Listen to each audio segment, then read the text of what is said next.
Hi everyone, welcome back. It's Melissa, and I thought I would just do a quick little update video and answer a few questions that have been recurring in the comments for some of my videos that I haven't had a chance to answer. And you know, May was an incredibly busy time for me. For those of you who don't know, my son got married at the end of May, so the month was filled with many wedding-related activities and preparations and a bridal brunch and family coming into town. So it was an extremely busy time for me, and you know, I could only do so much. There were only so many hours in the day. However, I wanted to just come on in here and just share with you a little update on the wedding that so many of you wanted to see pictures and hear a little bit about it. The wedding was beautiful. They actually ended up getting married Friday at the courthouse, and with just the parents, grandparents, and siblings were attending, and it was really sweet. They were so very excited and so pleased with themselves when they were done. It was really cute. It's a very special memory for me. And then the next day was the big reception, where we had about 50 people attending, mostly just family and a couple of very close friends, and just had a grand old time at the reception. I did not do a dress trial. I thought I would. I didn't have time to do that. However, I did do a little hair trial, and I'll include some pictures from that because we don't have any formal wedding picture shots.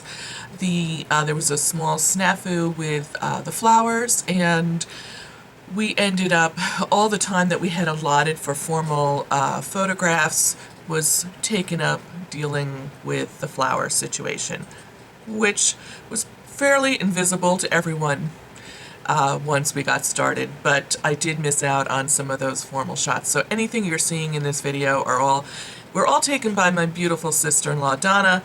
She did a great job. I think she took about 500 candid shots that day, and we ended up probably with about 200 really good ones, and between that and what other people took, we had some lovely memories from that wedding. So I will also share with you that I did not wear false eyelashes that day. And I know there was a lot of discussion when I did the makeup trial about the lashes and should I wear a bolder lash. And to make a very long story short, at the last minute I went, nope, I'm just gonna wear my own lashes. And I think that was the right decision because it was hotter than holy heck. And I'm not sure any lash would have stayed on me. I'm just not that good at applying them. So there's that. Okay, now let's quickly get into a few little other question and answer updates. So a while back I did a facial hair removal video, and I showcased this product from Tweezerman. And it is a really easy product to use.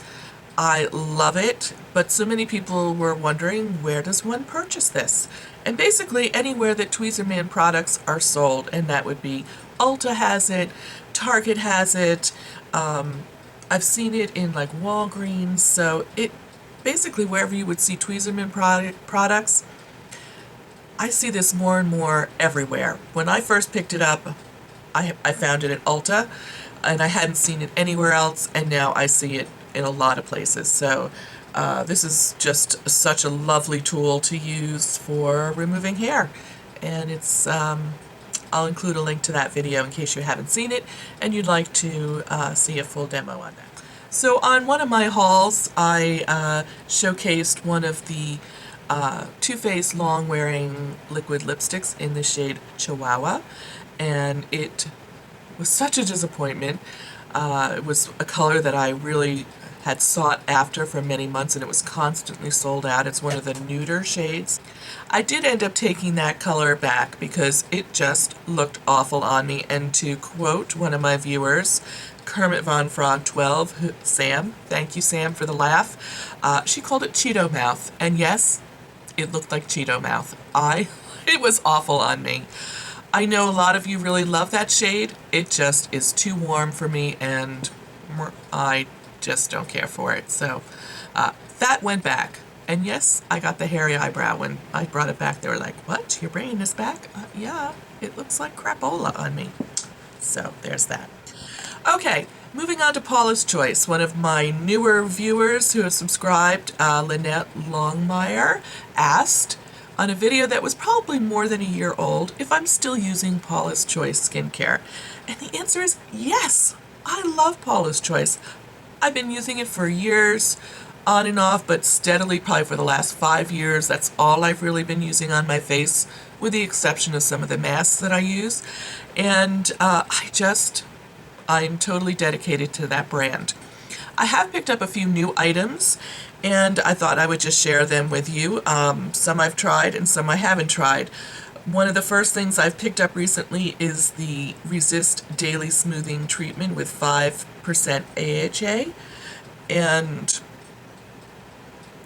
I haven't started using this yet, and this is not one that I have used, but I thought I would switch over to an AHA product this summer, and maybe it would help with some of the hyperpigmentation that I have on my face. So I'll be starting this probably another week or so, so I'm excited to try that.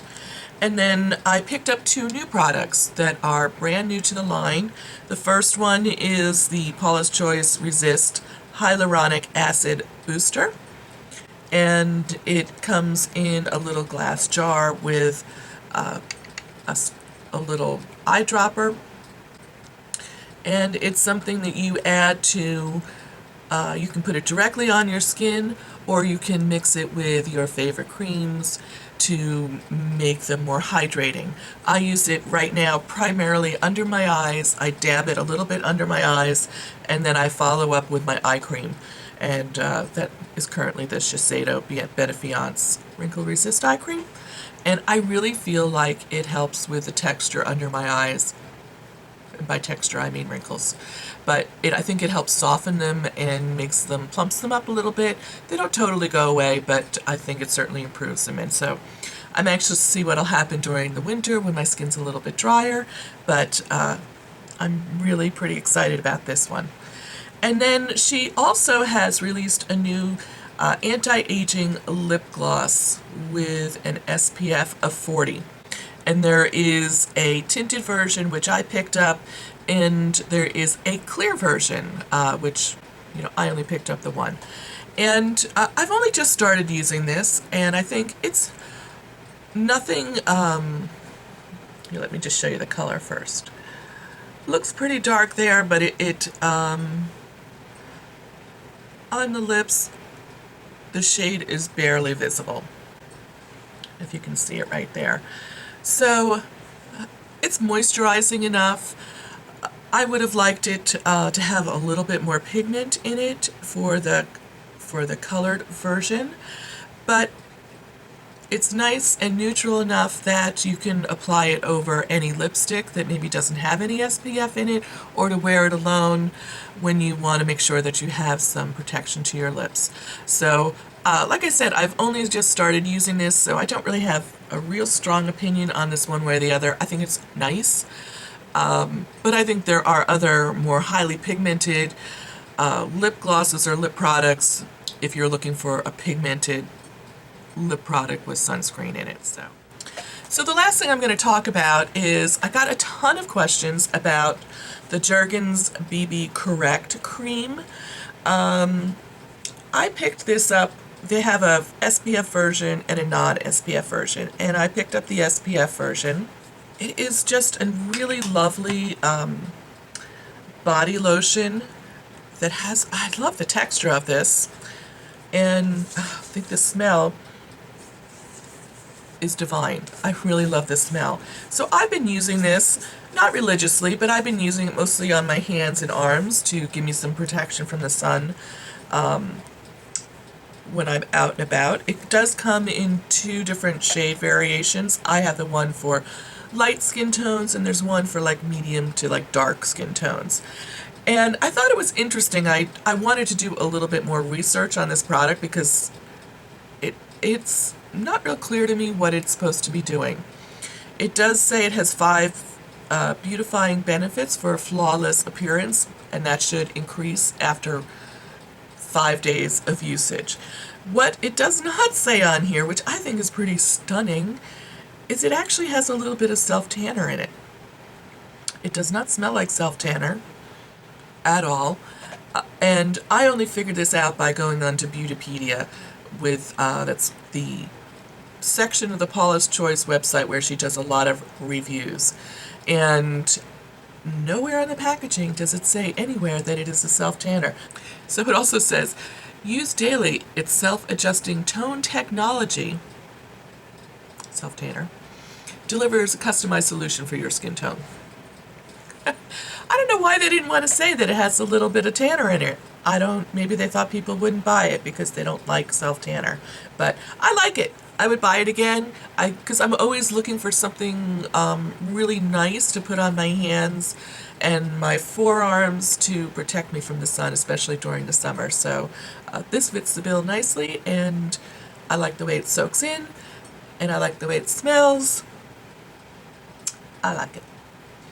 Okay, so that wraps up this quick little update and Q&A. If you have any other questions that you would like me to answer, please leave them in the comments section below, and I will try and address those as soon as I can. And if you like this video, please give it a thumbs up. It helps me gain more visibility on YouTube, and I would appreciate that very much. And I will see you real soon in my next video. Take care. Bye.